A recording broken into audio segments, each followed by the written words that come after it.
சாதிக்காக போராடும் ரஞ்சித் தமிழர்களுக்காகவும் போராட வேண்டும் என நடிகர் விஜய் விஸ்வா கூறிய சம்பவத்தால் பரபரப்பு ஏற்பட்டது. பாரிஸ் கஃபே திரைப்படத்தின் இசை வெளியீட்டு விழாவில் பங்கேற்று பேசிய நடிகர் விஜய் விஸ்வா, கர்நாடகாவில் 3 தமிழர்கள் சுட்டுக் கொல்லப்பட்ட விவகாரத்தில் இயக்குநர் ப. ரஞ்சித் உள்ளிட்டோர் குரல் கொடுக்கவில்லை என விமர்சித்தவர். வெளியாகாமல் இருக்கும் திரைப்படங்களுக்காக தமிழக அரசு சார்பில் வெற்றி OTT என்ற தளத்தை தொடங்க வேண்டும் என கோரிக்கை விடுத்தார்.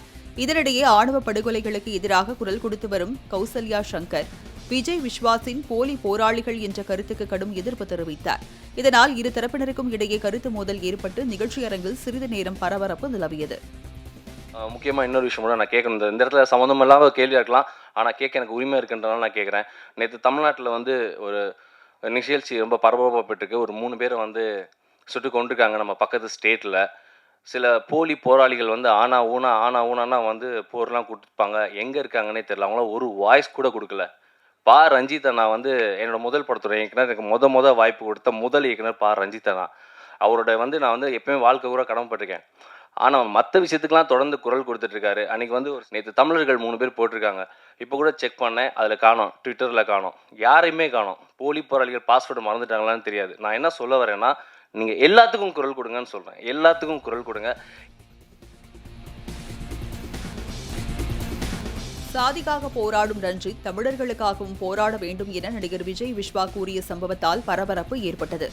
பாரிஸ் கஃபே திரைப்படத்தின் இசை வெளியீட்டு விழாவில் பங்கேற்று பேசிய நடிகர் விஜய் விஸ்வா, கர்நாடகாவில் 3 தமிழர்கள் சுட்டுக் கொல்லப்பட்ட விவகாரத்தில் இயக்குநர் ப. ரஞ்சித் உள்ளிட்டோர் குரல் கொடுக்கவில்லை என விமர்சித்தவர்.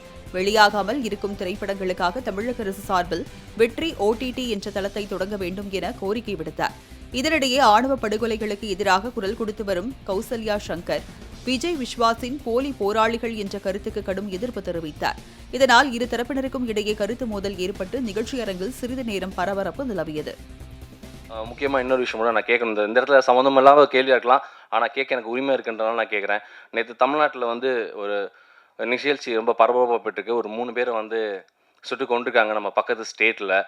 சில போலி போராளிகள் ஆனா ஊனா போர்லாம் கொடுத்துருப்பாங்க. எங்கே இருக்காங்கன்னே தெரியல. அவங்களாம் ஒரு வாய்ஸ் கூட கொடுக்கல.